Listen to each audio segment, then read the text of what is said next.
So आपल्याला भूगोलमध्ये ज्या काही गोष्टी बघायच्या आहेत त्या सगळ्यात पहिले मी सांगतो, जरा काही गोष्टी तुमच्या समोर मांडतो. आपल्याला राज्यसेवा परीक्षा किंवा कंबाईंड परीक्षा किंवा फॉरेस्ट परीक्षा म्हणजे MPSCच्या अंडर येणाऱ्या ज्या काही परीक्षा आहेत त्यांच्यासाठी जर आपण भूगोल हा विषय बघितला तर भूगोल या विषयाचा अभ्यास कसा करावा लागतो, कोणते कोणते टॉपिक्स असतात, कोणते कोणते सब टॉपिक असतात हे मी तुम्हाला शॉर्टमध्ये सांगतो आणि मग एकेका टॉपिकला एकेका टप्प्याला आपण सुरुवात करणार आहोत. आपल्याला जर राज्यसेवेचा जर सिलेबस तुम्ही विचारला, राज्यसेवा परीक्षा, तर राज्यसेवा परीक्षेमध्ये महाराष्ट्राचा भूगोल, त्यानंतर भारताचा भूगोल आणि त्यानंतर जगाचा भूगोल. महाराष्ट्राचा, भारताचा आणि जगाचा भूगोल असे 3 भूगोल तुम्हाला करायचे. आपण हा जो सिलेबस बघतो आहे हा प्रिलिम्सचा सिलेबस आहे. ठीक आहे. राज्यसेवा पूर्व परीक्षा. मग आता महाराष्ट्रामध्ये तुम्हाला काय काय विचारलं जातं, भारताच्या भूगोलमध्ये काय काय विचारलं जातं आणि जगाच्या भूगोलमध्ये काय काय विचारलं जातं. तर पुन्हा 3 गोष्टी येतात. एक म्हणजे भौतिक भूगोल, दुसरा म्हणजे आर्थिक भूगोल आणि तिसरा म्हणजे सामाजिक भूगोल. ठीक आहे. आता सामाजिक भूगोल म्हणजे मानवी भूगोल सुद्धा येतो. सामाजिक भूगोलला आपण मानवी भूगोल सुद्धा म्हणतो.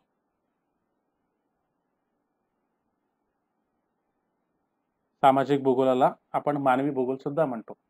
मग आता जर टॉपिक्स किती आहेत, राज्यसेवा पूर्व परीक्षेमध्ये किती टॉपिक्स आहेत, भूगोलच्या अंडर किती टॉपिक्स येतात, अशा प्रकारचे 9 टॉपिक येतात. म्हणजे महाराष्ट्राचा भौतिक, आर्थिक आणि सामाजिक भूगोल, भारताचा भौतिक, आर्थिक आणि सामाजिक भूगोल आणि जगाचा भौतिक, आर्थिक आणि सामाजिक भूगोल असे 9 टप्पे येतात. म्हणजे 3 त्रिक 9. महाराष्ट्राचा म्हणजे भारताचा, जगाचा आणि या तिन्ही खंडांचे भौतिक भूगोल, आर्थिक भूगोल आणि मानवी भूगोल किंवा सामाजिक भूगोल अशा प्रकारचा हा सिलेबस आहे, अभ्यासक्रम आहे. मग ह्या अभ्यासक्रमाकडे जर तुम्ही बघितलं तर हा सर्वसमावेशक अभ्यासक्रम आहे. याच्यामध्ये सर्वच परीक्षा कव्हर होतात. मग ती कंबाईंड परीक्षा असो किंवा कुठली MPSCच्या अंडर येणारी कुठलीही परीक्षा असो. मग आता MPSC मेन्स मध्ये तुम्हाला काय विचारलं जातं? MPSC मेन्स मध्ये विशेष करून महाराष्ट्राचा जो भूगोल आहे आणि भारताचा जो भूगोल आहे त्याच्यावर तुम्हाला जास्तीत जास्त प्रश्न विचारले जातात. आणि मग अजून काही जे पॉइंट्स आहेत ते ऍड केलेले आहेत सिलेबस मध्ये. अजून काही पॉइंट्स ऍड केलेले आहेत. ते कोणते कोणते आहेत ते जर तुम्हाला बघायचं असेल तर तुम्हाला आपल्या YouTube चॅनलवर जो राज्यसेवा मुख्य परीक्षेचा सुधारित अभ्यासक्रम आहे त्याचा व्हिडिओ तुम्हाला पाहावा लागेल. त्याच्यामध्ये मी डिटेलमध्ये राज्यसेवा मुख्य परीक्षेचा अभ्यासक्रम समजून सांगितलेला आहे. मग आता कंबाईंड परीक्षेचं काय? तर कंबाईंड परीक्षा जर पूर्व परीक्षा असेल तर कंबाईंड पूर्व परीक्षेमध्ये सुद्धा आता उदाहरणार्थ जर कंबाईंड परीक्षा असेल तर कंबाईंड पूर्व परीक्षेमध्ये केवळ जो महाराष्ट्राचा भूगोल आहे, महाराष्ट्राच्या भूगोलाला वेटेज दिलेला आहे. जास्तीत जास्त प्रश्न हे महाराष्ट्राच्या भूगोलावर येतात. त्यानंतर कंबाईंड मुख्य परीक्षेमध्ये सुद्धा जो महाराष्ट्राचा भूगोल आहे त्यावर जास्त वेटेज दिलं जातं. मग त्यामध्ये महाराष्ट्राचा भौतिक भूगोल तर आहेच, त्याच्यानंतर आर्थिक भूगोल आणि त्यानंतर मानवी भूगोल हे तिन्ही टप्पे आहेत आणि या तिन्ही टप्प्यांवर प्रश्न विचारला जातो. मग इथे आपल्याला बघायचं काय आहे की भौतिक भूगोल म्हणजे काय, की जे काही आपल्याला आजूबाजूला दिसतं, आपल्याला नद्या दिसतात, पर्वतरांगा दिसतात, टेकड्या दिसतात, आपल्याला व्हॅली दिसते, दरी दिसते, आपल्याला पठारे दिसतात. अशा ज्या वेगवेगळे जे प्रकारचे जे फीचर्स आहेत, जे पृथ्वीच्या पृष्ठभागावर आपल्याला दिसतात, त्याला आपण म्हणतो भौतिक भूगोल. मग पृथ्वीची संरचना कशी झालेली आहे, पृथ्वीचा अंतरंग कशा प्रकारचा आहे, याला आपण म्हणतो भौतिक भूगोल. मग त्यानंतर आर्थिक भूगोलामध्ये काय, शेती. जर कंबाईंड पूर्व परीक्षा असेल तर शेतीवर जास्तीत जास्त प्रश्न विचारले जातात. म्हणजे शेती म्हणजे कृषी अर्थव्यवस्थेवर जास्त प्रश्न विचारले जातात. त्यानंतर मग उद्योगधंदे कोणते कोणते आहेत, महाराष्ट्राच्या कानाकोपऱ्यामध्ये कोणत्या कोणत्या इंडस्ट्रीज आहेत, कुठे लोकेटेड आहेत, मग सॉफ्टवेअर इंडस्ट्री कुठे लोकेटेड आहे, आयरन इंडस्ट्री कुठे लोकेटेड आहे, कोल इंडस्ट्री कुठे लोकेटेड आहे, अशा प्रकारचे उद्योगधंदे यांच्याबद्दलचा तुम्हाला प्रश्न विचारले जातात. त्यानंतर पिकं, फळभाज्या, कोणत्या जिल्ह्यामध्ये कोणतं पीक घेतलं जातं, कोणत्या जिल्ह्यामध्ये कोणती फळं फेमस आहेत, अशा प्रकारचे प्रश्न तुम्हाला आर्थिक भूगोलामध्ये विचारले जातात. आणि मानवी भूगोलामध्ये काल जे आपण बघितलं आर्थिक आणि सामाजिक विकास मधला जो आपण पॉप्युलेशनचा टॉपिक बघितला, तर त्या पॉप्युलेशनचा हा जो टॉपिक आहे हा थोडासा ओव्हरलॅप होतो भूगोलामध्ये आणि अर्थव्यवस्थेमध्ये. किंवा त्याच्यामध्ये जनगणना, डेमोग्राफिक्स, मग जिल्हानिहाय पॉप्युलेशनची माहिती, जिल्हानिहाय सेक्स रेशोची माहिती, अशा प्रकारचे सगळे प्रश्न तुम्हाला कंबाईंड पूर्व आणि मुख्य परीक्षेमध्ये विचारले जातात. सो ही शॉर्ट मधली तुम्हाला माहिती दिली.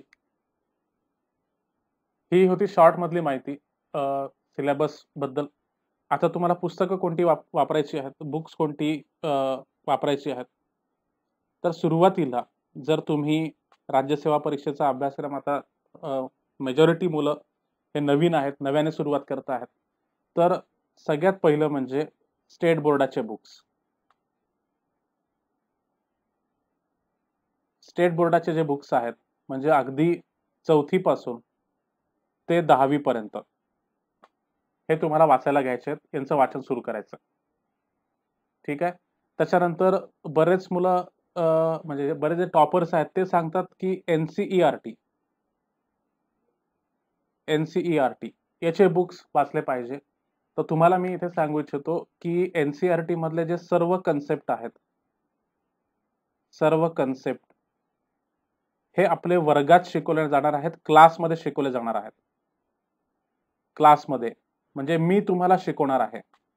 भूगोल हा विषय ज्या पद्धतीने तुम्ही बाकीचे विषय आता शिकतात माझ्याकडून, त्याच प्रकारे भूगोल हा विषय सुद्धा मीच शिकवणार आहे. आणि हे सर्वच्या सर्व कन्सेप्ट एनसीईआरटी मध्ये जे काही नॉलेज आहे, एनसीईआरटी मधलं संपूर्ण नॉलेज मी तुम्हाला इथे क्लासमध्ये तुम्हाला देणार आहे. तर त्याच्यामुळे तुम्हाला या पुस्तकांचं अजिबात टेन्शन नाही की अरे बापरे, आता ही कोणती पुस्तकं आहेत, ही इंग्लिशमध्ये असणार का, मग हे जर मी वाचले नाही तर माझं काय नुकसान होईल. तर अशा प्रकारचा कुठलाच धाक, कुठलीच भीती बाळगू नका. हे जे सर्व पुस्तकं आहेत ते आपण वर्गामध्ये डिस्कस करणार आहोत. ठीक आहे. मग तुम्हाला काय करायचं आहे, तुम्हाला फक्त जे स्टेट बोर्डाचे पुस्तक आहेत 4थी ते 10वी हे तुम्हाला भूगोलाचे तुम्हाला वाचायचे आहेत तुमच्या बेसिसवर. बाकीचे जे सब्जेक्ट्स आहेत त्यांचं त्या लेक्चरमध्ये मी तुम्हाला सांगत राहील. तुम्हाला आत्ता ही माहिती या माहितीनुसार तुम्हाला तुमचा अभ्यास सुरू करायचा. ठीक आहे. मग आता आजचा जो आपला टॉपिक आहे तो आपण भौतिक भूगोल पासून सुरू करणार आहोत.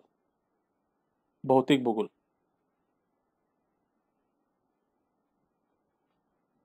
भौतिक भूगोल. आता लास्ट लेक्चर मध्ये जे आपण शिकलो होतो, लास्ट लेक्चर मध्ये आपण शिकलो लॅटिट्यूड आणि लॉन्जिट्यूड. लास्ट लेक्चर मध्ये आपण लॅटिट्यूड आणि लॉन्जिट्यूड शिकलो आहोत. आणि जे मुलं लास्ट लेक्चरला नव्हती, जी मुलं मागच्या आठवड्यात नव्हती, त्यांचं पुढे सायकल मध्ये हे सगळे कन्सेप्ट कव्हर होणार आहेत. आणि तोपर्यंत जर तुम्हाला पाहायचे असतील तर या विषयावर माझ्या युट्यूबवर मी पुन्हा नवीन एक वेगळी एक लेक्चर सिरीज टाकलेली आहे. खूप आधी टाकलेली आहे ती युट्यूबवर, ती अशीच मी ठेवलेली आहे. युट्यूबवर तुम्हाला ती पाहता येईल.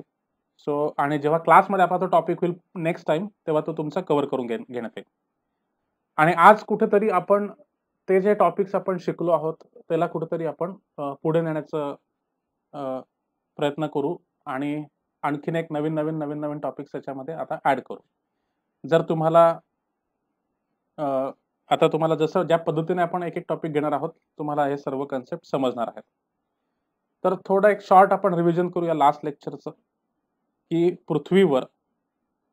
पृथ्वीवर एखाद्या व्यक्तीचं किंवा वस्तूचं लोकेशन जर आपल्याला माहिती करायचं असेल, एखाद्या वस्तूचा किंवा व्यक्तीचा पत्ता आपल्याला शोधून काढायचा असेल तर आपल्याला लॅटिट्यूड आणि लॉन्जिट्यूड याची गरज भासते.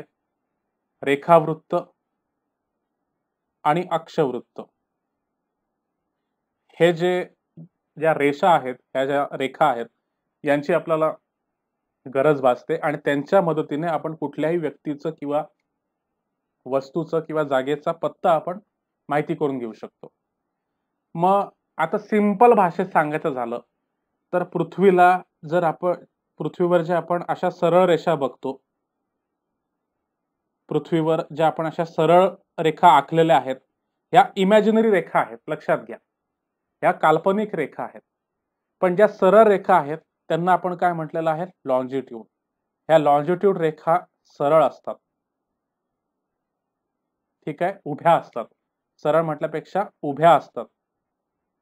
उभ्या रेषा म्हणजे लॉन्जिट्यूड. ठीक आहे, त्याला आपण अक्षवृत्त म्हणतो. आणि ज्या आडव्या रेखा आहेत, आडव्या रेखा, आता ह्या पण काल्पनिकच रेखा आहेत, पण ह्या ज्या आडव्या रेखा आहेत त्यांना आपण म्हणतो लॅटिट्यूड. हा जो म्हणजे इकडचा जो भाग आहे तो पश्चिम गोलार्ध आहे, इकडचा जो भाग आहे तो पूर्वी गोलार्ध आहे. त्याच्यानंतर हा जो वरचा भाग आहे, हा वरचा भाग हा उत्तर गोलार्ध आहे, त्याला आपण नॉर्थ म्हणतो. आणि हा जो खालचा भाग आहे, हा इथून एवढा जो भाग आहे हा खालचा, हा दक्षिण गोलार्ध आहे. ठीक आहे, अशा प्रकारे ह्या 4 वेगवेगळ्या गोलार्धांमध्ये आपण पृथ्वीला विभागलेला आहे. मग एखादी व्यक्ती जर या भागात राहत असेल, ठीक आहे, एखादी व्यक्ती या भागात राहत असेल तर आपण त्याचा जो पत्ता आहे तो कसा सांगतो? North west. एखादी व्यक्ती जर इकडच्या भागात राहत असेल, एखादी व्यक्ती जर या उजव्या भागात राहत असेल तर आपण याला म्हणणार नॉर्थ ईस्ट. एखादी व्यक्ती या भागात राहणार असेल तर याला आपण म्हणणार साऊथ ईस्ट. आणि एखादी व्यक्ती जर या भागात राहत असेल तर याला आपण म्हणणार साऊथ वेस्ट. ठीक आहे, आणि मग तुम्हाला सर माहिती असेल की बाबा कसा जर पत्ता सांगायचा असेल, जर तो या भागात राहत असेल तर आपण काय सांगणार? 15 डिग्री नॉर्थ 30 डिग्री वेस्ट. अशा प्रकारे आपण पत्ता सांगत असतो. ठीक आहे, तर हे होतं बेसिक, मागच्या लेक्चरमध्ये झालेलं सगळं जे बेसिक आहे. आणि ज्यांनी मागचं लेक्चर अटेंड केलं नव्हतं त्यांच्यासाठी सुद्धा एक शॉर्ट मध्ये मी एक अशी पार्श्वभूमी तयार केलेली आहे की तुम्ही एवढं समजून घ्या बाबा की एखाद्या व्यक्तीचं किंवा जागेचं जे पत्ता आहे तो आपण अशा पद्धतीने सांगू शकतो. मग आता आपण येऊयात भारताच्या भूगोलावर. भारत, ठीक आहे, आपल्याला राज्यसेवा पूर्व परीक्षेमध्ये भारताचा भूगोल आहे आणि बाकीच्या पण परीक्षामध्ये ज्या पद्धतीने प्रश्न विचारले जाऊ शकतात ते तुम्हाला थोडीशी त्याबद्दलची बेसिक माहिती सांगतो. आता भारताचा लॅटिट्यूडनल आणि लॉन्जिट्यूडनल एक्सटेंट किती आहे याच्यावर तुम्हाला प्रश्न विचारले जाऊ शकतात. उदाहरणार्थ अशा प्रकारचा जर भारत देश आहे आपला, ठीक आहे, आणि अशा प्रकारचा हा जर जम्मू काश्मीर आहे, ठीक आहे, हे नॉर्थ ईस्ट आहे आणि हे राजस्थान वगैरे आहे. ठीक आहे, सो आपल्या देशाचे अक्षवृत्त आणि रेखावृत्त कोणते आहेत, त्याचा जो एक्सटेंट आहे तो किती आहे याबद्दल तुम्हाला प्रश्न विचारला जातो. मग उदाहरणार्थ जर आपण लॅटिट्यूड बद्दल बोललो, लॅटिट्यूड बद्दल, तर आपला जो भारत देश आहे तो कोणत्या 2 लॅटिट्यूडच्या मध्ये आहे, अशा प्रकारचा प्रश्न विचारला जातो. मग लॅटिट्यूड म्हणजे काय? आडव्या रेषा. मग ह्या त्या आडव्या रेषा आहेत. ठीक आहे. त्याच्यानंतर जर आपण लॉन्जिट्यूड बद्दल बोललो, तर लॉन्जिट्यूड म्हणजे काय? तर उभ्या रेषा. मग भारत कोणत्या 2 लॉन्जिट्यूडच्या मध्ये आढळतो, अशा प्रकारचा प्रश्न आपल्याला विचारला जातो. मग हे ते आहेत, ह्या लॉन्जिट्यूड आहेत. आता ह्या सर्व इमॅजिनरी रेखा आहेत, तुम्हाला माहिती आहे. ठीक आहे. मग आपला जो लॉन्जिट्यूडनल एक्सटेंट आहे, म्हणजे ज्या उभ्या रेषा आहेत त्या कुठून कुठपर्यंत आहेत? 68 डिग्री 7 मिनिट आणि 33 सेकंद, अशा प्रकारचं ते नोटेशन असतं. आपण डिग्रीला डिवाइड केलेला आहे मिनिट मध्ये आणि मिनिटला डिवाइड केलेला आहे सेकंद मध्ये. जसा घड्याळाचा हिशोब असतो तसाच हा हिशोब आहे, फक्त थोडस नोटेशन वेगळं आहे. सो पृथ्वीचं जे म्हणजे आपल्या भारताचं जे लॉन्जिट्यूड आहे, म्हणजे भारताच्या नकाशावर सगळ्यात पश्चिमेकडचा बिंदू जर तुम्ही पकडला, तर त्याच्यातून कोणतं लॉन्जिट्यूड जातं, तर 68 डिग्री 7 मिनिट आणि 33 सेकंद. 68 डिग्री 7 मिनिट आणि 33 सेकंद. आणि भारताच्या नकाशावर सगळ्यात पूर्वीकडील जो बिंदू असेल तो कोणत्या लॉन्जिट्यूड मधून जातो, तर 97 डिग्री 24 मिनिट आणि 47 सेकंद.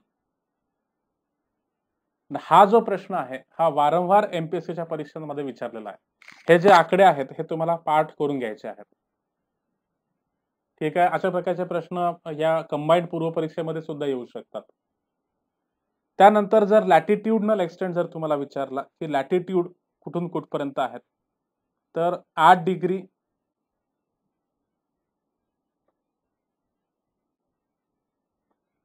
8 degree 4 minute 28 second. इथून इथपासून तर 37 डिग्री 6 मिनिट 35 सेकंद. पश्चिमकडून तर पूर्वेपर्यंत, पश्चिमेच्या पॉइंटवरून, या पॉइंटवरून, एक मिनिट, हा जो पॉइंट आहे या पॉइंट पासून तर या पॉइंट पर्यंत जर आपण लॅटिट्यूडनल एक्सटेंट बघितलं, म्हणजे लॉन्जिट्यूडनल अंतर बघितलं, तर ते किती येतं? 29 डिग्री 17 मिनिट आणि 14 सेकंद. म्हणजे पृथ्वीच्या एकदम पश्चिमेकडच्या पॉइंट पासून तर एकदम पूर्वीकडच्या पॉइंट पर्यंत जर आपण अंतर बघितलं आणि ते लॉन्जिट्यूड मध्ये जर अंतर बघितलं, तर ते किती येतं? 29 डिग्री 17 मिनिट आणि 14 सेकंद. उत्तरेकडून तर दक्षिणेपर्यंत जर आपण अंतर बघितलं, या 2 बिंदू मधलं जे अंतर आहे, हा बिंदू आणि हा बिंदू यांच्यामधलं जर आपण अंतर मोजलं, तर ते किती येतं? 29 डिग्री 2 मिनिट आणि 25 सेकंद. ह्या फॅक्ट ज्या आहेत ह्या तुम्हाला लिहून घ्यायच्या आहेत, समजून घ्यायच्या आहेत आणि पाठ करून घ्यायच्या आहेत. ठीक आहे. तुमच्याकडे नोटबुक आणि पेन असलं पाहिजे, त्याच्यावरून तुम्हाला ह्या सर्व फॅक्ट्स लिहून घ्यायच्या आहेत.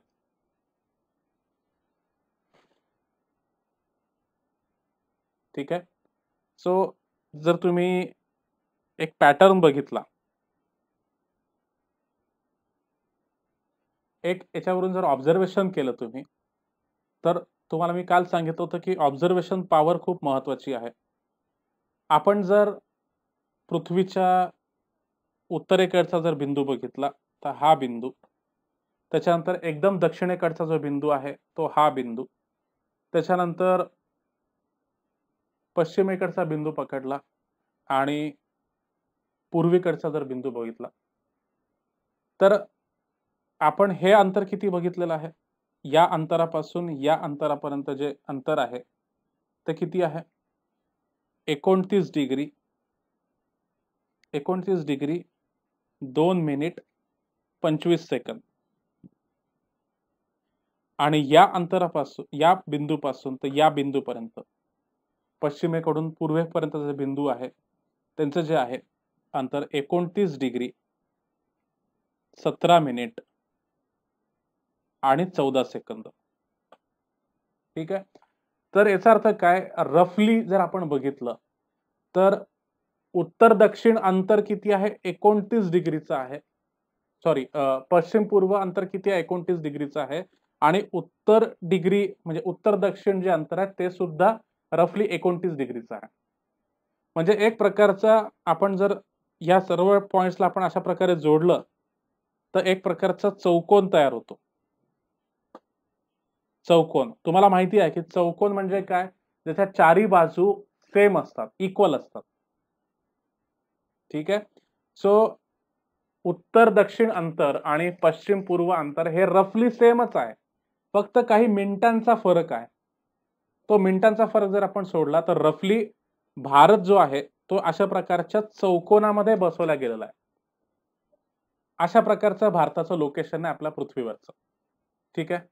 आता आपल्याला अजून एक गोष्ट बघायची आहे. आता आपली शिकण्याची जी पद्धत आहे ती आपण काय करतो, एक बेसिक कन्सेप्ट बघतो, आपण एक छोटासा कन्सेप्ट बघतो आणि मग step by step, brick by brick आपल्याला जे अंडरस्टँडिंग आहे त्या अंडरस्टँडिंगला आपण वाढवत जातो. आपले जे कन्सेप्ट आहे ते अजून अजून अजून आपण रिफाईन करत जातो. मग आता याच्यात आपल्याला एक स्टेप पुढे जाऊन बघायचं आहे की भारताचे जे 4 बिंदू आहेत, की अगदी उत्तरेकडील बिंदू, दक्षिणेकडील बिंदू, पश्चिमेकडील बिंदू आणि पूर्वीकडील बिंदू यांची नावं काय आहेत, तुम्ही सांगू शकता का? भारताचं जे लोकेशन आहे, भारताचे लोकेशन ते बघतो आहे. आपण काय बघितलं मागच्या लेक्चरमध्ये, लॅटिट्यूड आणि लॉन्जिट्यूड हे डिस्कस केले होते. त्याचं एक बेसिक आपण रिव्हिजनच करतोय अजून. आणि त्याच्यानंतर आपण बघितलं की भारताचं जे लॉन्जिट्यूड आहे, कोणत्या 2 लॉन्जिट्यूडच्या मध्ये भारत आहे आणि कोणत्या 2 लॅटिट्यूडच्या मध्ये भारत आहे, हेच आपण बघितलं. लेक्चर झाल्यानंतर मी तुमच्या सर्वांशी डायग्राम शेअर करणार आहे. त्या डायग्राम मध्ये तुम्हाला त्या मॅप मध्ये सर्व तुम्हाला समजणार आहे. ओके. सो मला एक सांगा, आता आता इथून पुढे, आता जर तुमच्यापैकी जे लेट जरी जॉईन झाले असतील त्यांनी आता इथून पुढे लक्ष द्या व्यवस्थित, म्हणजे तुम्हाला सगळी लिंक लागेल. आपण काय बघतो आहे, भारत. भारताचे जे 4 महत्त्वाचे पॉइंट्स आहेत, उत्तर, दक्षिण, पश्चिम आणि पूर्व, त्या पॉइंट्सचे नावं काय आहेत हे तुम्हाला माहिती आहेत का आणि तुम्ही सांगू शकता का? हा उत्तरेकडचा बिंदू, हा दक्षिणेकडचा बिंदू, अगदी अगदी शेवटचा म्हणजे अगदी भारताचं शेवटचं टोक दक्षिणेकडचं तो बिंदू, त्याच्यानंतर हा पश्चिमेकडील बिंदू. या 4ही बिंदूंपैकी कुठलंही जर तुम्हाला नाव माहिती असेल किंवा कुठल्या गावाचं नाव तुम्ही ऐकलं असेल तर तुम्ही सांगू शकता का? आणि हे पूर्वीकडील बिंदू, हे दक्षिणेकडील बिंदू. या 4 बिंदूंपैकी, okay, very good, Indira Point. Okay. Indira Point हा कोणत्या बेटावर आहे? इंदिरा पॉइंट जो आहे हा अंदमान निकोबारचा पण अगदी शेवटचं टोक आहे. अंदमान आणि निकोबारचं सुद्धा शेवटचं टोक आहे. नाही, हे थोडंसं तुमचं चुकलेलं आहे. हे जे बेट आहे, इंदिरा पॉइंट जो आहे हा सगळ्यात शेवटचा बिंदू आहे. त्याच्यावर मी थोड्या वेळानंतर येईल. हा जो इंदिरा पॉइंट आहे, इंदिरा पॉइंट हा निकोबार आयलँडवर आहे. निकोबार आयलँडवर आहे, निकोबार बेटावर आहे. ठीक आहे. पण अंदमान निकोबार बद्दल मी थोड्या वेळानंतर बोलेल. पहिले हे जे 4 बिंदू आहेत ते तुम्ही समजून घ्या. उत्तर, दक्षिण, पश्चिम आणि पूर्व. आता उत्तरेकडचा जो पॉइंट आहे त्याचं नाव आहे दाफदर. दाफदर. उत्तरेकडचा जो पॉइंट आहे, अगदी भारताचा अगदी उत्तरेकडचा अगदी शेवटचा पॉइंट जो भारत चीन बॉर्डरवर आहे त्याला आपण म्हणतो दाफदर. ठीक आहे. त्याच्यानंतर अगदी शेवटचा जे पॉइंट आहे ते आहे कन्याकुमारी.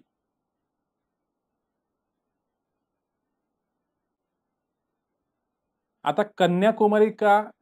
कारण की कन्याकुमारी हा आपला मेनलँड भारत जो आहे, मेनलँड इंडिया, हा मेनलँड इंडिया आहे, त्याचा सगळ्यात शेवटचा पॉइंट आहे कन्याकुमारी. हा पॉइंट आहे तो.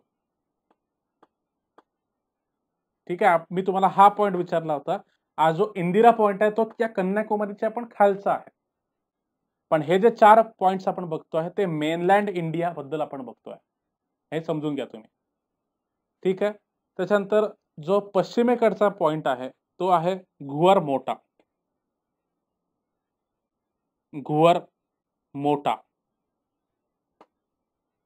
ठीक आहे. घुअर मोटा. आणि जो पूर्वीकडचा पॉइंट आहे त्याचं नाव आहे किबिथू. किबिथू. हे पटापट तुम्ही ड्रॉ करून घ्या, लिहून घ्या, तुमच्या नोटबुक मध्ये लिहून घ्या. किबिथू अरुणाचल प्रदेश मध्ये आहे. Chhandesh very good. Chhandesh Meshram very good. Kibithu Arunachal Pradesh मध्ये आहे. हा जो घुअर मोटा आहे हा गुजरात मध्ये आहे. दाफदार जम्मू अँड काश्मीर मध्ये आहे. ठीक आहे. त्याच्यानंतर कन्याकुमारी हा तमिळनाडू मध्ये आहे. कन्याकुमारी तमिळनाडू मध्ये आहे. पटापट लिहून घ्या. हे सगळेच्या सगळे जे पॉइंट्स मी तुम्हाला सांगतो आहे हे तुम्हाला विचारणार आहेत एक्झाम मध्ये. आता अशा पद्धतीने तुम्ही तयारी करून घ्या. त्यानंतर आपण आता बघणार आहोत की आतापर्यंत जे तुम्हाला मी प्रश्न विचारले ते मेनलँड इंडिया बद्दल होते. मेनलँड इंडिया म्हणजे हा जो आपला भारत आहे त्याच्याबद्दल हे प्रश्न होते. म्हणजे मेनलँड आपलं जे ज्याला आपण म्हणतो इंडियन सबकॉन्टिनेंट याच्याबद्दल हे प्रश्न होते. आता याच्यामध्ये जर आपण अंदमान निकोबार बेट जर कन्सिडर केलं तर ते अंदमान निकोबार बेट हे अशा प्रकारचे बेट आहेत. आणि तुमच्यापैकी काही लोकांनी जे इंदिरा पॉइंट सांगितलं होतं तर इंदिरा पॉइंट ह्या इथे आहे बघा. ठीक आहे. मग तो मेनलँड इंडियाच्या पण खाली आहे इंदिरा पॉइंट. इंदिरा पॉइंट. आता तुम्हाला मी जेव्हा विचारलं होतं की इंदिरा पॉइंट हा अंदमान बेटांवर आहे का निकोबार बेटांवर आहे तर बऱ्याच लोकांना याच्यामध्ये कन्फ्युजन होतं. तर एवढं लक्षात घ्या की ही जी वरची साखळी आहे ती अंदमान बेटांची आहे. ठीक आहे. आणि ही जी खालची साखळी आहे ती निकोबार बेटांची आहे. आणि निकोबार बेटाचा जो सगळ्यात शेवटचा जो पॉइंट आहे त्याच्यातून तो आहे इंदिरा पॉइंट.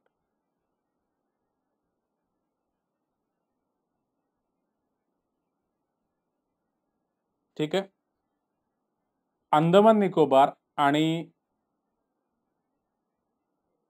म्हणजे अंदमान आयलंड आणि निकोबार आयलंड यांच्यामध्ये गॅप आहे. म्हणजे अंदमान बेटांची जी साखळी आहे त्याच्यामध्ये एक गॅप आहे. मग परत खाली निकोबार बेटांची साखळी आहे. तर त्यांच्यामधून जो पॅसेज जातो त्या पॅसेजचं नाव काय आहे मला कमेंट करून सांगा. ही उदाहरणार्थ ही अशी प्रकारची अंदमान बेटांची साखळी आहे. ही निकोबार बेटांची साखळी आहे. आणि या दोघांच्या मधून एक पॅसेज जातो. म्हणजे बोटांसाठी म्हणजे ज्या नौका आहेत, ज्या मर्चंट शिप्स आहेत त्यांच्यासाठी जाण्यासाठी एक रस्ता आहे, त्याला एक पॅसेज आहे. त्या पॅसेजचं नाव काय?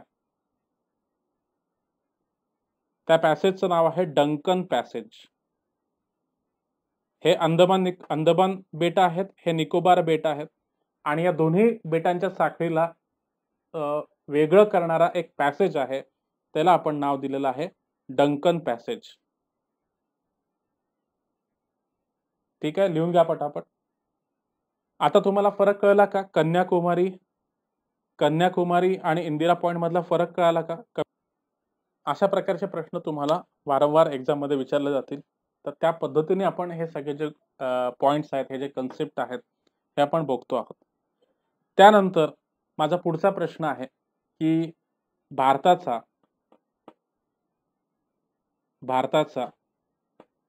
सर्वात उंच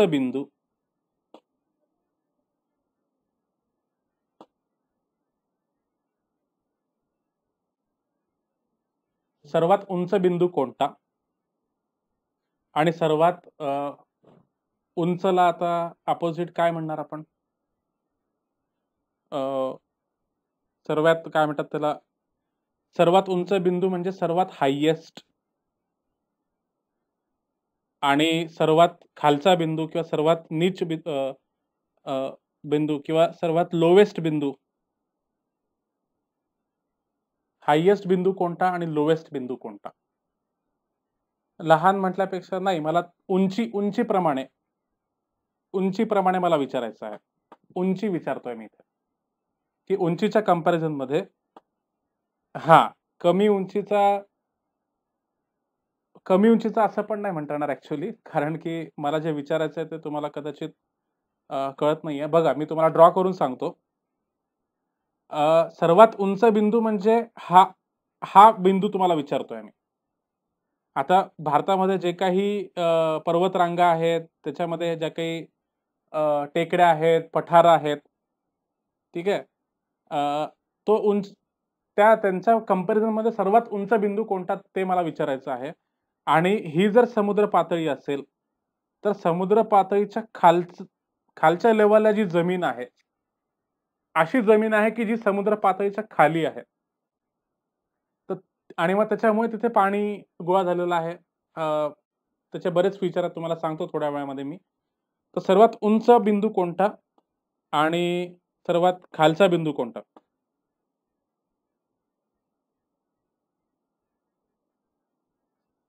समुद्र सपाटीपासून जवळ पण नाही म्हणता येणार. इथे तुम्हाला कळलंय का? हा जो बिंदू आहे, हा समुद्र सपाटीपासून वर आहे आणि हा जो बिंदू आहे तो समुद्र सपाटीच्या खाली आहे. ओके, सही. आता ह्या पॉइंट्सला पण तुम्हाला विचारलं जाऊ शकतं. आता ते पॉइंट्स कोणते? आता हा जो सर्वात उंच पॉइंट आहे त्याच्याबद्दल मी तुम्हाला सांगतो. याचं नाव आहे माउंट K2. हा जो सर्वोच्च शिखर आहे तो आहे माउंट K2. माउंट एव्हरेस्ट नाही, माउंट एव्हरेस्ट नेपाळमध्ये आहे. ठीक आहे, K2, किंवा याचं दुसरं नाव काय आहे? Godwin Austen.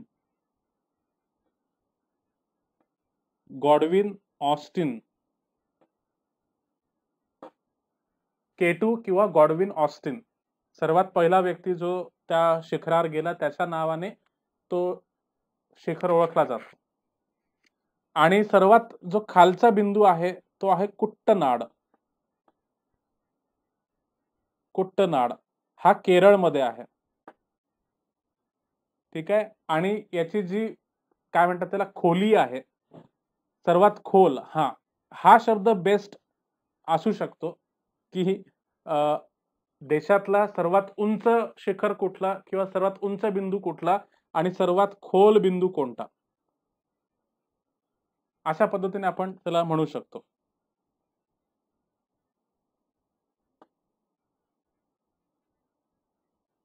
Okay, so Kuttanad हे केरळमध्ये आहे आणि याची जी खोली आहे समुद्र सपाटीपासून -2 मीटर आहे. -2 मीटर आहे. म्हणजे स्पेसिफिकली जर सांगायचं झालं तर -2.2 मीटर. पटापट लिहून घ्या. गॉडविन ऑस्टिन आणि कुट्टनाड.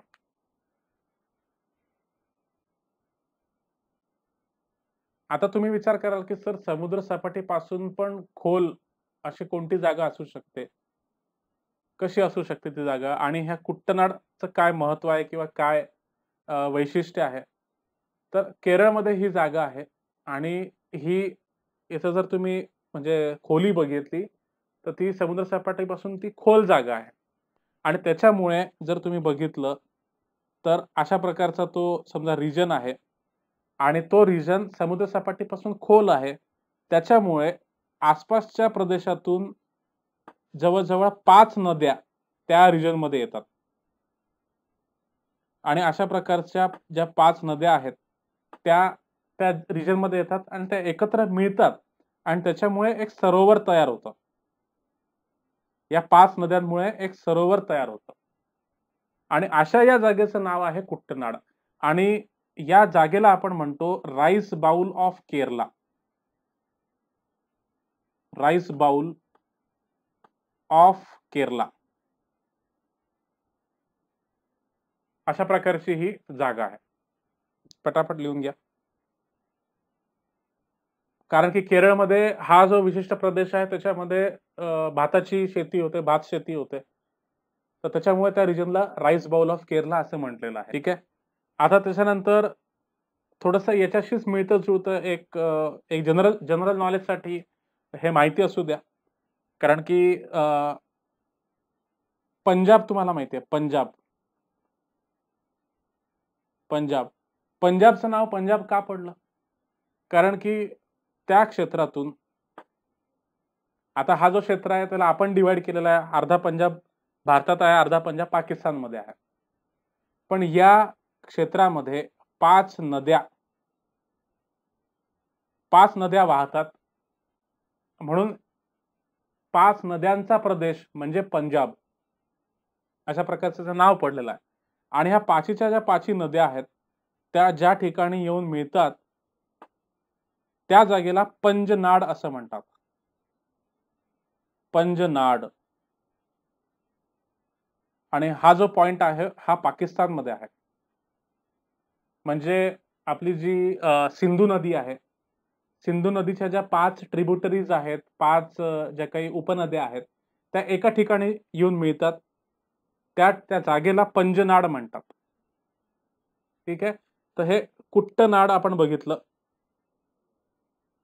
कुट्टनाडला सुद्धा 5 नद्या येऊन मिळतात आणि पंजनाडला सुद्धा 5 नद्या येऊन मिळतात. पण कुट्टनाड केरळमध्ये आहे. आपल्या समुद्र सपाटीपासून 2.2 मीटर खोलीवर आहे आणि पंजनाड पाकिस्तानमध्ये आहे. तिथे सिंधू नदी आणि त्याच्या ज्या 5 उपनद्या आहेत, त्या तिथे येऊन मिळतात. हे फक्त एक जनरल नॉलेजसाठी माहिती असू द्या, की जो भारताचा टाईम झोन आहे, भारताचा टाईम झोन तो कसा आहे? तो कशा प्रकारचा आहे? ठीक आहे. सो आता टाईम झोन बद्दल थोडंसं तुम्हाला बेसिक सांगतो, की तुम्हाला माहिती आहे, की ज्या उभ्या रेषा आहेत, त्यांना आपण काय म्हणतो? लॉन्जिट्यूड म्हणतो. पृथ्वीवर आपण काही इमॅजिनरी रेखा आखलेल्या आहेत, त्या उभ्या रेषा आहेत, त्यांना आपण लॉन्जिट्यूड म्हणतो. आणि जी सर्वात महत्त्वाची लॉन्जिट्यूड आहे, सर्वात महत्त्वाची जी मुख्य रेखा आहे, तिला आपण काय म्हणतो? Prime meridian. प्राईम मेरिडियन असं म्हणतो. आता ही प्राईम मेरिडियन ही रेखा कुठून जाते? लंडनमधून जाते. लंडनमध्ये कुठून जाते? तर ग्रीनविच नावाची एक ऑब्झर्वेटरी आहे. ग्रीनविच नावाची एक जागा आहे. तिच्यावरून ती रेखा जाते आणि तिला आपण मुख्य रेखा मानलेलं आहे आणि तिच्या अनुसार आपण बाकीचे जे लॉन्जिट्यूड आहेत ते डिस्कस म्हणजे गृहीत धरतो. मग आता ही जी प्राईम मेरिडियन आहे, तिच्यापासून आपण पृथ्वीला 2 भागामध्ये विभागलेलं आहे. जर अशा प्रकारची जर पृथ्वी असेल आणि ही जर प्राईम मेरिडियन असेल, तर या प्राईम मेरिडियनच्या उजवीकडचा भाग म्हणजे पूर्वी गोलार्ध आणि या प्राईम मेरिडियनच्या डावीकडचा भाग म्हणजे पश्चिमी गोलार्ध. अशा प्रकारचं ते गणित आहे. ठीक आहे.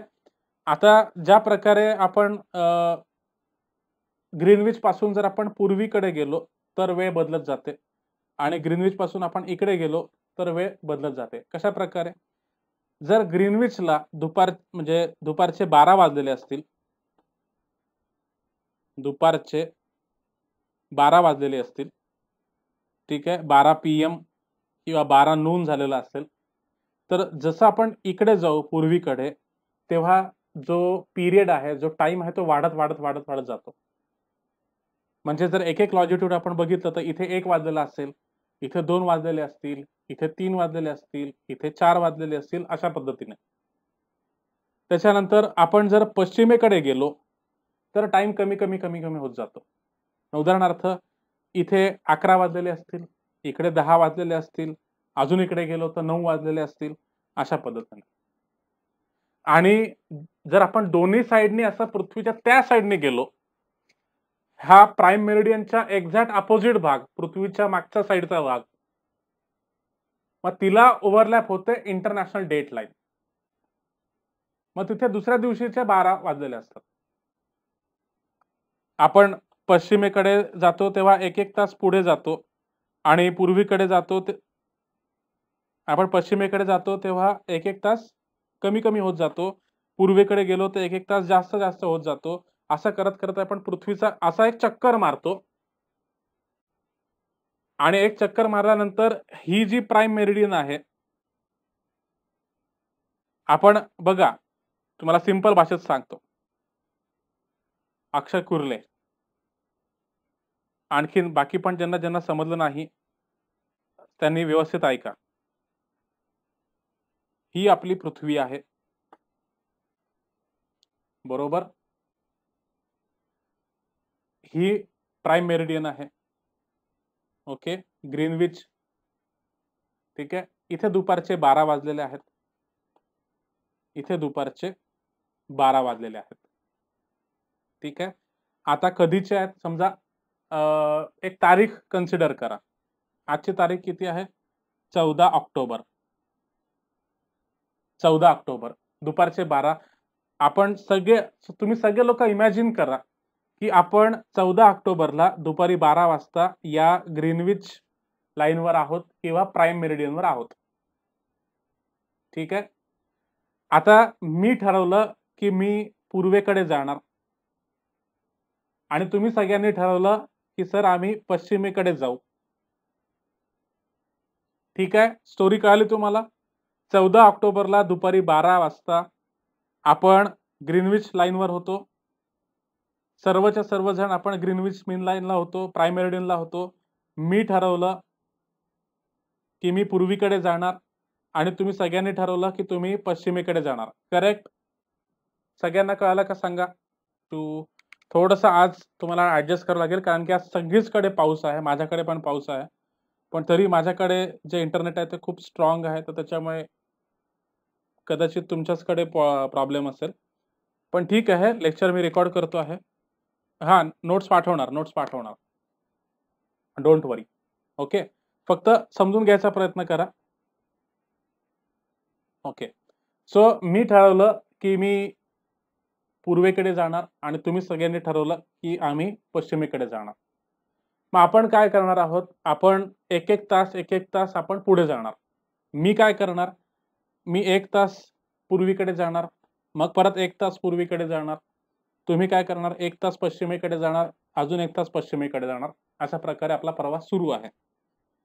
मग मला सांगा की जर आपण असं करत करत करत गेलो तर या लाईनची जी अपोजिट साइड आहे, पृथ्वीचा गोल आहे ना, मी जर इकडून गेलो आणि तुम्ही जर इकडून आलात तर आपली टक्कर कुठे होईल सांगा बरं, कमेंट करून सांगा. मी जर इकडून गेलो आणि तुम्ही जर इकडून आला, बॅक साइडला जिथे आपली टक्कर होणार ती आहे इंटरनॅशनल डेट लाईन, ठीक आहे. अशा पद्धतीने ह्या लॉन्जिट्यूडला आपण हे केलेलं आहे. आता बघा, 15 डिग्री तुम्ही इकडे गेलात तर 1 तास, 15 डिग्री म्हणजे 1 तास, अशा प्रकारे जे डिवाइड केलेलं आहे पूर्ण पृथ्वीला आपण, ठीक आहे. मला सांगा की पूर्ण पृथ्वी जर गोल आहे तर पूर्ण पृथ्वीचे असे किती डिग्री येतील? मला सांगा, पृथ्वी जर गोल असेल तर पूर्ण पृथ्वीवर डिग्री किती येतील? किती मेरिडियन येतील? बघा, 360 डिग्री येईल की नाही?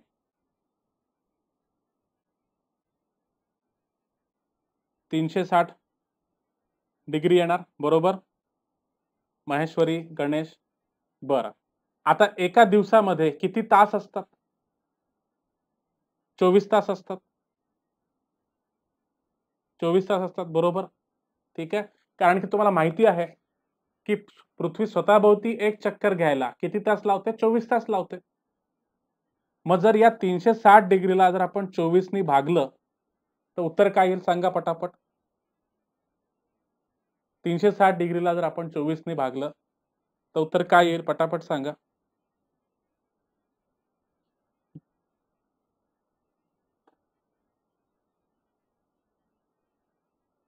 12 दुनी 24, 12 त्रिक 36 आणि 15 दुनी 30. बरोबर?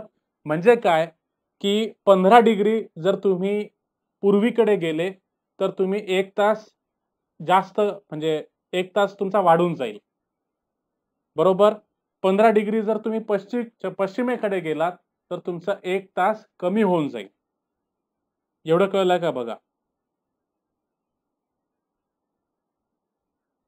जर आपण 360 डिग्रीला म्हणजे 360 डिग्रीला 24 तासांनी आपण भागलं तर आपल्याला काय मिळणार आहे की बाबा रे किती डिग्री ट्रॅव्हल केल्यानंतर आपण 1 तास कंप्लीट करणार आहोत.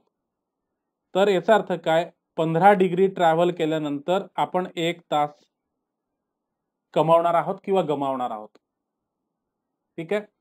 सो आपण पृथ्वी म्हणजे या पश्चिमेकडून म्हणजे हा जो ग्रीनविच मेन टाइम आहे त्याच्याकडून जर 15 डिग्री आपण पूर्वीकडे गेलो तर आपला 1-1 तास वाढत जाणार आहे. त्यानंतर या प्राइम मेरिडियन पासून जर 15 डिग्री आपण पश्चिमेकडे गेलो तर आपला 1-1 तास कमी होत जाणार आहे. बरोबर? Very good. शुभंकर, विशाल सगळ्यांना कळतंय. बरं. मग आता भारताचं जे मीन टाइम आहे किंवा भारताचं जे टाइम झोन आहे तो कशा प्रकारचा आहे? तर आपला जो भारताचा जो म्हणजे भारताचा जो टाइम झोन आहे तो कशामुळे ठरतो? कशानुसार ठरतो? तर भारताचे जे लॉन्जिट्यूड आहेत, भारताचा जो टाइम झोन आहे तो कशावरून ठरतो? भारताचे जे लॉन्जिट्यूड आहेत भारताचे जे लॉन्जिट्यूड आहेत त्याच्यानुसार भारताचा टाइम झोन ठरतो. ठीक आहे. कारण काय की हा जर प्राइम मेरिडियन असेल आणि हा जर भारत असेल, हा अशा पद्धतीने जर भारत असेल, ठीक आहे, तर आपण पूर्ण जगाचा जो टाइम आहे तो त्या प्राइम मेरिडियन अनुसार ठरतो की तुमचा देश किंवा तुमचं शहर प्राइम मेरिडियन पासून किती अंतरावर आहे. मग ते पश्चिम गोलार्धात आहे का पूर्वी गोलार्धात आहे त्याच्यावरून ठरणार आहे तुमचा टाइम. बरोबर? मग हा जर प्राइम मेरिडियन असेल तर भारत हा त्याच्या पूर्वीकडे आहे, ईस्टकडे आहे. ठीक आहे. मग भारताचा हा लॉन्जिट्यूड आणि हा लॉन्जिट्यूड त्याच्यावरून ठरणार आहे भारताचा जो टाइम झोन आहे तो. ठीक आहे. आणि आपला जो टाइम झोन आहे आता इथपासून तर इथपर्यंतचं जे अंतर आहे तुम्हाला माहिती आहे जवळजवळ 29 डिग्रीचा आहे. बरोबर? म्हणजे हा जो आहे गुहार मोठा गुहार मोठा इथून जर आपण किबी2 पर्यंत गेलो किबी2 पर्यंत गेलो तर जवळजवळ 29 डिग्रीचं अंतर आहे. बरोबर? म्हणजे किती? जवळ 1 तासाचं अंतर आहे. एवढं लक्षात येतंय का बघा? आणि प्राइम मेरिडियनच्या सेंटरवर असलेल्या देशाला ॲड्रेस कसं ठरवतात? तर सिंपल गोष्ट आहे, की जो देश प्राइम मेरिडियनवर आहे, तो ना तर पश्चिमी गोलार्धात आहे, नाहीतर पूर्वी गोलार्धात आहे. मग त्याचं वेस्ट किंवा ईस्ट हे 0च येईल. मग फक्त तुम्हाला हे ठरवावं लागेल, की तो उत्तरी गोलार्धात आहे का दक्षिणी गोलार्धात आहे? बस एखादा देश किंवा एखादा शहर जर प्राईम मेरिडियनवर लाय करत असेल तर वेस्टर्न लॉन्जिट्यूड 0 राहील, ईस्टर्न लॉन्जिट्यूड 0 राहील. मग फक्त एवढं बघावं लागेल आपल्याला की तो नॉर्थ हेमिस्फिअर मध्ये आहे का साऊथ हेमिस्फिअर मध्ये आहे. ठीक आहे. मग आता आपण भारतावर येऊयात की भारताचा जो अगदी पश्चिमेकडचा पॉइंट आहे तो गुवार मोठा आहे आणि पूर्वीकडचा जो पॉइंट आहे तो किबिथू आहे.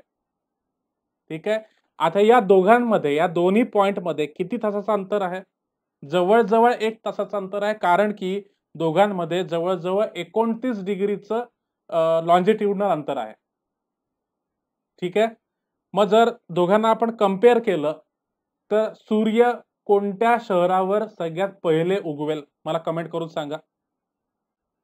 कोणत्या शहरावर सूर्य सगळ्यात पहिले उगवेल? किबिथू कडे सूर्य उगवेल का गुवार मोठाला सूर्य उगवेल? सांगा मला. पण मग संपूर्ण देशासाठी तुम्ही एकच टाइम झोन तुम्ही ठरवाल का? संपूर्ण देशासाठी एकच टाइम झोन राहू शकतो का? म्हणजे नाही राहू शकत, कारण की मेन प्रॉब्लेम काय आहे की पूर्वीकडे आता सूर्य उगवतो किबिथूला आणि बरोबर जवळजवळ 1 तासानंतर सूर्य कुठे उगवणार आहे? गुवार मोठाला. आणि याच्यामध्ये वेगवेगळे जे शहरं असतील, मग ते कोणाचा सूर्योदय अर्ध्या तासाने होईल, कोणाचा सूर्योदय पाऊण तासाने होईल. मग संपूर्ण देशासाठी एक टाइम झोन पाहिजे ना. आता जो तुमच्या हा तर जवळजवळ ते 2 तासाचं टायमिंग होत आहे. बरोबर आहे शुभंकर. ठीक आहे. मग आता मला जो पॉइंट सांगायचा आहे तुम्हाला त्याच्यावर आपण येऊयात की सूर्योदय होतो किबिथूला.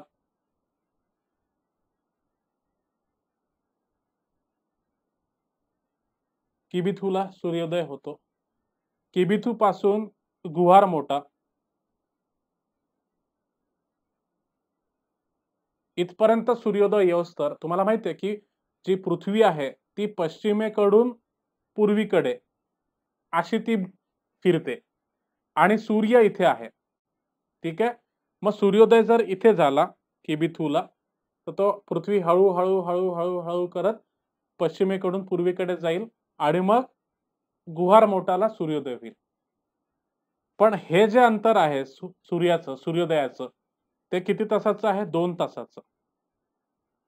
मग आणि या 2 शहरांच्या मध्ये जी काही शहरं येतील त्यांची जी सूर्योदयाची वेळ असेल ती वेगवेगळी असेल आणि जी सूर्यास्ताची वेळ असेल ती सुद्धा वेगवेगळी असेल. बरोबर. आणि यांच्यामध्ये किती तासाचं अंतर असेल? 2 तासाचं अंतर असेल. म्हणून आपण काय करतो, संपूर्ण देशासाठी एकच जे मेरिडियन आहे ते ठरवून घेतो आणि त्याच्यानुसार आपण आपला भारताचा टाइम झोन ठरवतो. कळतंय का तुम्हाला? सांगा. आपल्याकडे सूर्योदयाची वेळ वेगवेगळी आहे प्रत्येक शहराची आणि जवळजवळ पश्चिमेपासून पूर्वेपर्यंत जवळजवळ 2 तासाचं अंतर आहे. त्याच्यामुळे आपल्याला कुठला तरी एक टाइम झोन ठरवून घ्यावा लागतो, एक मेरिडियन ठरवून घ्यावं लागतं. त्याच्यानुसार आपला जो पूर्ण देशाचा टायमिंग आहे तो चालतो. आता तुमच्या सगळ्यांच्या घड्याळामध्ये किती वाजले सांगा बरं? सो माझ्या घड्याळात सुद्धा 7:43 वाजलेले आहेत.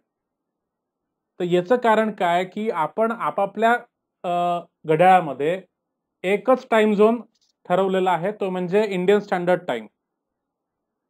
भारताचा जो टाइम झोन आहे तोच आपण सेट केलेला आहे ना. तुमच्यापैकी असं कोणी आहे का ज्यांनी USA चा टाइम झोन सेट केलाय भारतामध्ये? असं कोणी आहे का? हा, आता ज्यांचे नाही असतात. माहेश्वरी, गणेश, आपल्याकडे असे काही लोक असतात की ज्यांच्या घड्याळामध्ये वेगवेगळे टाइम झोन सेव्ह असतात. कोणाच्या फोनमध्ये वेगवेगळे टाइम झोन असतात ते पण तुम्हाला सांगतो. आता तुमचा कोणी मित्र असेल किंवा नातेवाईक असेल, त्यांच्या फॅमिली मधला जो एक मेंबर असतो, त्यांच्या फॅमिली मधला एक मेंबर हा USA ला असतो. बरोबर आहे. किंवा कोणाच्या तरी फॅमिलीचा एक मेंबर लंडनला असतो किंवा कोणाच्या तरी फॅमिली मेंबर इकडे ऑस्ट्रेलियाला असतो. तर अशा व्यक्तींच्या घड्याळामध्ये, त्यांच्या फॅमिली मेंबरच्या घड्याळामध्ये आपलं इंडियन स्टँडर्ड टाइम पण असतं आणि त्या देशाचं घड्याळ पण सेट केलेलं असतं. समजून घ्या. कारण की आपला जो भारताचा जो टाइम झोन आहे, तो वेगळा आहे आणि यूएसएचा टाइम झोन वेगळा आहे, लंडनचा टाइम झोन वेगळा आहे, इकडे ऑस्ट्रेलियाचा टाइम झोन वेगळा असणार आहे. मग त्याच्यामुळे दिवस रात्राचं कन्फ्युजन होतं खूप. म्हणून मग काही लोकांचे जे जे नातेवाईक असतात, जे परदेशात असतात, तर त्यांच्या फोनमध्ये तुम्हाला भारताचं पण घड्याळ दिसेल, भारताचा पण टाइम झोन सेट केलेला दिसेल आणि त्या देशाचं समजा यूएसए असेल, तर यूएसएचं पण घड्याळ तुम्हाला त्यांच्या फोनमध्ये पाहायला मिळेल. पण जनरली आता आपल्यापैकी सगळ्यांनीच इंडियन स्टँडर्ड टाइम आपापल्या फोनमध्ये सिलेक्ट केलेला आहे. त्याच्यामुळे प्रत्येकाच्या घड्याळामध्ये एकच टाइम दाखवत आहे, ते म्हणजे 7:43.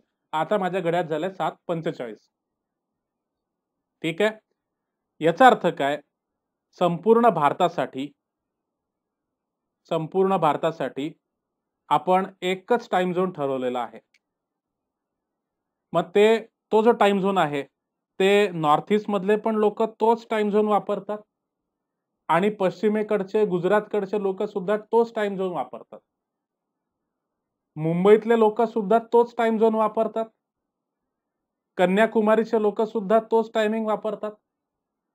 चेन्नई, हैदराबाद, बंगलोरचे लोक सुद्धा तोच टायमिंग वापरतात आणि दिल्लीचे, जम्मू काश्मीरचे लोक सुद्धा तोच टायमिंग वापरतात. मग त्यासाठी आपण काय केलं, की ही जी पश्चिमेकडची मेरिडियन आहे, पश्चिमेकडचा जो लॉन्जिट्यूड आहे आणि पूर्वेकडचा जो लॉन्जिट्यूड आहे, यांच्या मधला एक लॉन्जिट्यूड आपण ठरवून घेतला. एक स्टँडर्ड लॉन्जिट्यूड आपण ठरवून घेतला आणि तो कोणत्या शहरातून जातो? अलाहाबाद. अलाहाबाद जवळून तो जातो आणि त्या लॉन्जिट्यूडची व्हॅल्यू किती आहे? 82 डिग्री. अलाहाबादच्या शेजारून जो लॉन्जिट्यूड जातो त्याला आपण स्टँडर्ड मानलेला आहे. तो आहे 82 डिग्री आणि किती मिनिट? 30 मिनिट आणि पुढे आपण ई लिहिलेलं आहे कारण की आपण पूर्वी गोलार्धात राहतो. कळलंय का सगळ्यांना? आपण सगळे लोक जे म्हणतो इंडियन स्टँडर्ड टाइम IST म्हणजे 82 डिग्री 30 मिनिटाला जो टायमिंग असतो त्याला आपण IST म्हणतो. आता इंडियन स्टँडर्ड टाइम म्हणजे तो नाही जो नेत्यांचा असतो की कार्यक्रम सुरू झाल्यानंतर 1.5 तासानंतर किंवा अर्ध्या तासानंतर. तो इंडियन स्टँडर्ड टाइम नाही. इंडियन स्टँडर्ड टाइम म्हणजे काय? 82 डिग्री 30 मिनिटावर जो टायमिंग असतो तो इंडियन स्टँडर्ड टाइम आहे. ठीक आहे. कळलंय का सगळ्यांना? कमेंट करून सांगा पटापट. IST तुम्हाला कळलं. पण आता तुम्ही तुमच्या फोनच्या सेटिंग मध्ये जा एकदा, जेव्हा लेक्चर झाल्यानंतर जेव्हा तुम्ही जाऊन बघाल तेव्हा तुम्हाला असं IST वगैरे नाही दिसणार. तुम्हाला काय दिसेल? GMT प्लस 5:30 हे तुम्हाला दिसेल. आता GMT प्लस 5:30 म्हणजे काय? GMT म्हणजे काय? ग्रीनविच मीन टाइम. ग्रीनविच मीन टाइम हे पण तुम्हाला विचारू शकतात GMTचा फुल फॉर्म काय आहे. आता ग्रीनविच मीन टाइम म्हणजे काय? की तो जो प्राइम मेरिडियन आहे, जो झिरोचा जो मेरिडियन आहे, तिथून 5.5 तास आपण पुढे आहोत म्हणून प्लस 5.5 असं लिहिलेलं आहे.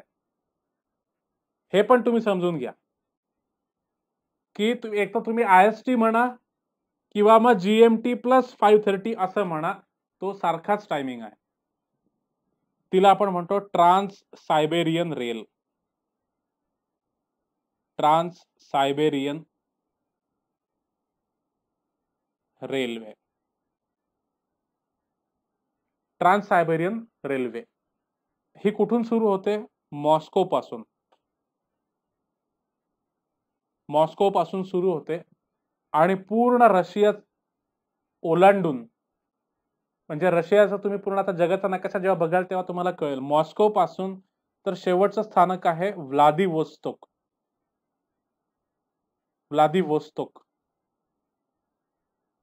पूर्ण म्हणजे जो आशिया खंड आहे, आशिया खंडातलं जे उत्तर आशिया खंड आहे, मॉस्को पासून तर व्लादिवोस्तोक पर्यंत अशा पद्धतीचं त्याचं ती ट्रेन चालते. आणि हजारो किलोमीटर म्हणजे जवळ-जवळ त्याला 17 ते 18 दिवस लागतात त्या ट्रेनला एका टोकापासून दुसऱ्या टोकापर्यंत जायसाठी. हजारो किलोमीटर त्या ट्रेनला ट्रॅव्हल करावं लागतं. आणि मजा काय होते, की जर तुम्ही मॉस्कोपासून बसला असाल आणि जर तुम्ही इकडे व्लादिवोस्तोकला जात असाल, तर अनेक टाईम झोन क्रॉस करून ती रेल्वे जाते. अनेक टाईम झोन लागून जातात मध्ये. मग त्याच्यामुळे तुमचं घड्याळामध्ये वेगळं टाईम असतं, पण तिथलं जे लोकल टायमिंग आहे ते वेगळंच असतं. तर तुम्ही इतके कन्फ्यूज होऊन जाल, की तुम्हाला शेवटपर्यंत कळणारच नाही. म्हणून काय होतं, की जे अशा प्रकारचे लांबोळके देश असतात, उदाहरणार्थ कॅनडा, कॅनडा, ठीक आहे. त्याच्यानंतर USA, त्याच्यानंतर रशिया. हे जे लांबोळके देश असतात ना, ज्यांचं पश्चिमेकडून पूर्वेकडे जे अंतर आहे ते खूप जास्त असतं. मग अशा देशांना काय करावं लागतं, हे वेगवेगळे टाईम झोन त्यांना वापरावे लागतात. कारण की टाईम झोन वापरण्याचा प्रॉब्लेम काय आहे, की तेच सूर्योदयाचा टायमिंग आणि सूर्यास्ताचा टायमिंग ते मॅच होत नाही. मग आता अशी जी मागणी आहे ती आपल्या भारतामध्ये पण होते आहे. काय होते मागणी, की आपला भारत आहे, बरोबर? मग त्याचा एकच टायमिंग आहे, जो अलाहाबादमधून जातो 82 डिग्री 30 मिनिटावरून. पण जे पूर्वोत्तर मधले देश आहेत, पूर्वोत्तर मधले जे राज्य आहेत, नॉर्थ ईस्ट मधले स्टेट्स ते म्हणतात, की आमच्यासाठी वेगळा टाईम झोन द्या. ठीक आहे. कारण की बघा, मजा काय होते. अ, सकाळी सूर्योदय किती वाजता होतो आपल्याकडे? उदाहरणार्थ 5:30 वाजता. ठीक आहे. मग इथे जर 5:30 वाजलेले असतील, तेव्हा इथे किती वाजलेले असतील? जवळ-जवळ 1 तासाचं अंतर. म्हणजे अ, इथे 4:30 वाजताच सूर्य उगवलेला असेल. पण तरी त्यांना कंपल्सरीली काय करावं लागतं? त्यांना हा ग्रीनविच मीन टाईमच फॉलो करावा लागतो. आणि मग जसं त्यांचा दिवस लवकर सुरू होतो, 4:30 ला सुरू होतो. म्हणजे त्यांच्या घड्याळात जेव्हा 4:30 म्हणजे ॲक्चुअली त्यांच्या म्हणजे 1 तास अगोदर त्यांच्याकडे प्रकाश पडतो. आपल्याकडे जर 5:30 वाजता सूर्योदय होत असेल, तर त्याच्यापेक्षा 1 तास अगोदर त्यांचा सूर्योदय होतो. आणि मग त्याच्यामुळे त्यांच्याकडे संध्याकाळी अंधार सुद्धा लवकर पडतो. आणि मग त्याच्यामुळे काय होतं, की समजा ऑफिसेस असतील किंवा शाळा वगैरे असतील. मग संध्याकाळी 5:30 वाजलेले आहेत आणि तिकडे अंधार होतो एकदम. किंवा दुपारी 4:30 वाजताच अंधार होऊन गेला. घड्याळात 4:30 वाजलेले आहेत आणि अंधार पडलेला आहे. का? कारण की या लोकांना ग्रीनविच मीन टाईम फॉलो करावा लागतो. सो म्हणून नॉर्थ ईस्टमध्ये वेगळा टाईम झोन असला पाहिजे अशी मागणी होते आहे. पण अजून त्याच्यावर सरकार विचार करत आहे. कळलंय का सांगा हे उदाहरण? International date line. आता बघा, इकडे मी 2 डायग्राम काढतो आहे. या डायग्राममध्ये दाखवतो आहे, हा जो आहे तो प्राईम मेरिडियन आहे. Prime meridian. ओके. म्हणजे याचं जे लॉन्जिट्यूड आहे तो 0 डिग्री आहे. ठीक आहे. आणि इकडे मी दाखवतो आहे, याची बॅक साइड, याची मागची साइड मी तुम्हाला ती सांगितली होती, की ही इंटरनॅशनल डेट लाईन आहे. आता याचं जे मेरिडियन असेल ते किती असेल सांगा मला? 180 डिग्री. ठीक आहे. कारण की आपण इकडून 180 डिग्री गेलो किंवा इकडून 180 डिग्री गेलो, तर आपल्याला एक लाईन मिळणार आहे. ती इंटरनॅशनल डेट लाईन असेल. ठीक आहे. मग याच्यात फक्त तुम्हाला एवढं लक्षात ठेवायचं आहे, की तुम्ही जर ती क्रॉस केली, म्हणजे इंटरनॅशनल डेट लाईन आपण का ठेवतो? कारण की या डेट लाईनच्या इकडे वेगळी डेट असते आणि इकडे वेगळी डेट असते. ठीक आहे. सो इंटरनॅशनल डेट लाईनच्या इकडे जर तुम्ही बघितलं तर तो आधीचा दिवस असतो, सॉरी नंतरचा दिवस असतो. नंतरचा दिवस असतो इथे. इंटरनॅशनल डेटलाईनच्या डाव्या बाजूला कधी पण जर तुम्ही बघितला तर तो नंतरचा दिवस असतो आणि इंटरनॅशनल डेटलाईनच्या इकडच्या बाजूला जर तुम्ही बघितला तो आधीचा दिवस असतो. ठीक आहे. जर तुम्ही आता आजची तारीख किती आहे? 14 ऑक्टोबर सुरू आहे.